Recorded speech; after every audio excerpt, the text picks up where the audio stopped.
Hi there, Tiana Marie Robinson here, practicing for court. The video, well, not the video, the voice message came October 16th, 2022. I was pursued, I want to say the pursuit started around November, late November, after Thanksgiving of 2022. I noticed cars that would be posted right by me for as long as I was there, they were there, and then it started to be trails behind me. If I would take a turn, they would be panicked and waiting for me to come back. Like, there'd be people in the stores that I was at after I'd been sitting there for 15 or 20 minutes. They come in the stores and they would look at me and like stare me down, and then I'd go out and there'll be someone parked there, and the park would not leave until I started videotaping them, and they still wouldn't leave.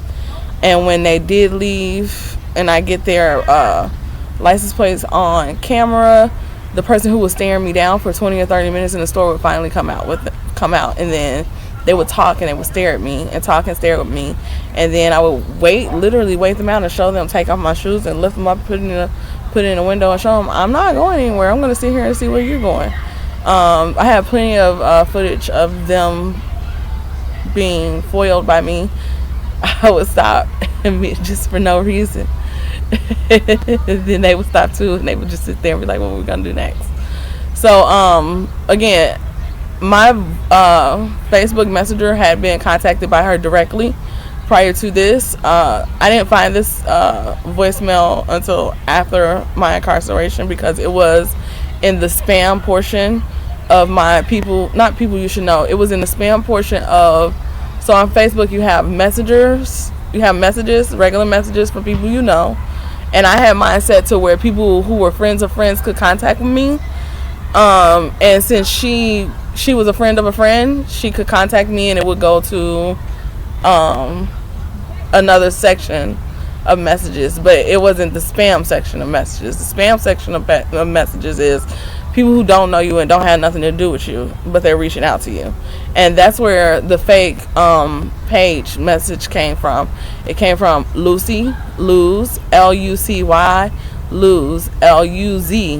And she admitted a couple of months back that I am Lucy on a post, on one of his posts, that he was talking about spiritual knowledge, and she posted I am Lucy, but she spelled it. It was very familiar to the way it came in my inbox. So this voice message that you're hearing is from October 16th, 2022, and I think it was her letting me know that she was prepping for the mayhem that pursued when I got back to Stone Mountain in November of 2022, which ultimately led to my, I want to say, kidnapping in January of 2023. That was just a couple of months later. So I'm going to show you. You can see the date on there, and it's stamped at 803, which is a very important number to us. It's his phone number, beginning of his phone numbers. So the first message, it came with 423, and it was veiled. It was letting me know that it was her calling about him because his birthday is 423. So here we go, and I'm gonna stop it to explain things.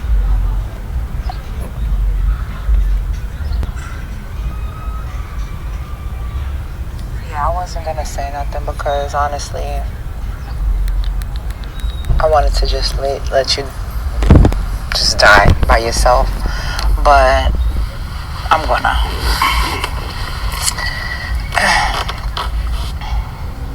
I want you to know that when you speak things, seemingly trying to help me, you're really talking to yourself.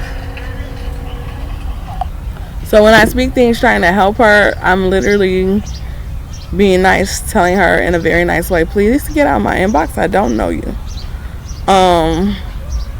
I moved, and it wasn't a great move for me because I didn't anticipate these things, and it had nothing to do with my personal life. It had everything to do with That was a bad move because I didn't have housing set up before I came, but I did have a job set up.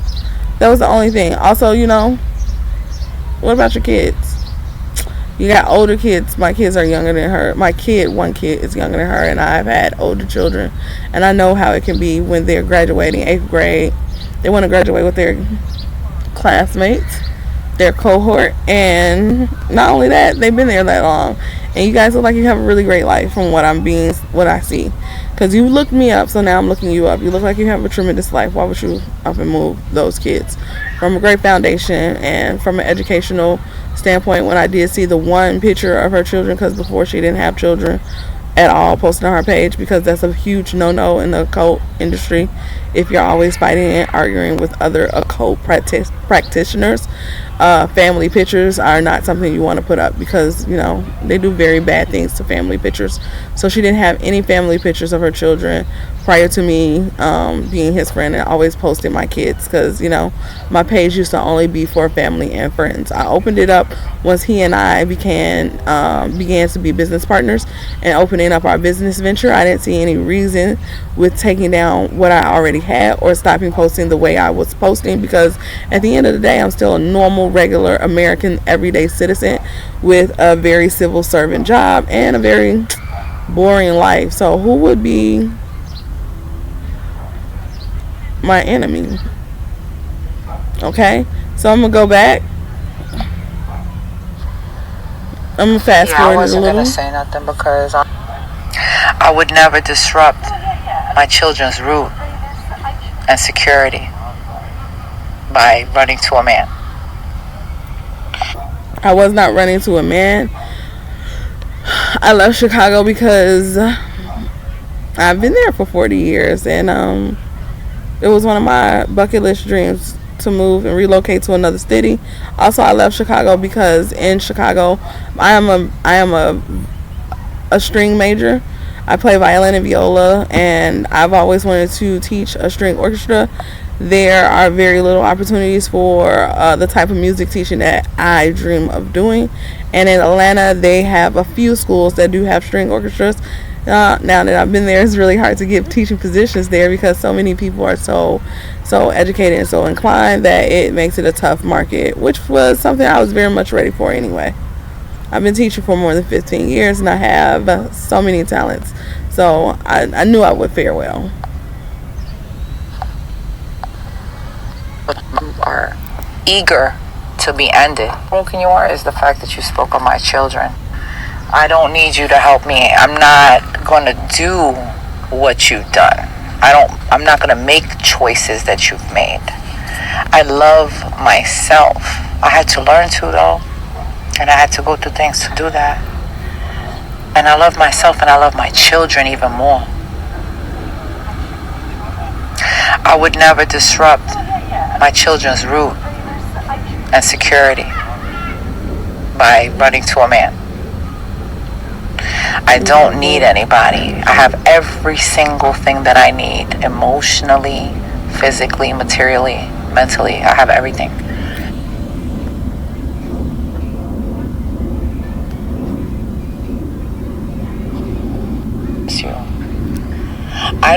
I have every single thing that I need, emotionally, physically, materially, mentally. I have everything. Everything. I fulfill all those requirements all by myself. I don't have a hungry heart. You had one. That's from a post that I posted a year before. No one even needed to game you. About you did it all by yourself, which shows me how broken you are. What shows me even how broken you are is the fact that you spoke of my children. I said to mention someone such as me, my children, means that you are eager to be ended. And then I'll clock back into work. Because I'm not going to play with you on Facebook and go back and forth and talk about your daughter. I'm not like you. I'm going to deal with it in real life. I promise. I promise you. I don't say things that I don't mean, and I don't say things that I'm not going to do. And I don't speak on things that ain't going to happen. I just don't do that. Furthermore, the choices that you've made have led to the consequences that you have, and you can't be mad at it. Consequences from who?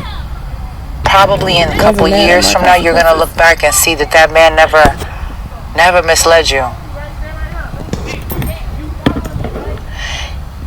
You did everything. You're accountable. It will never happen to me. Why? Because I'm accountable. Because I know what actions are aligned with self-love.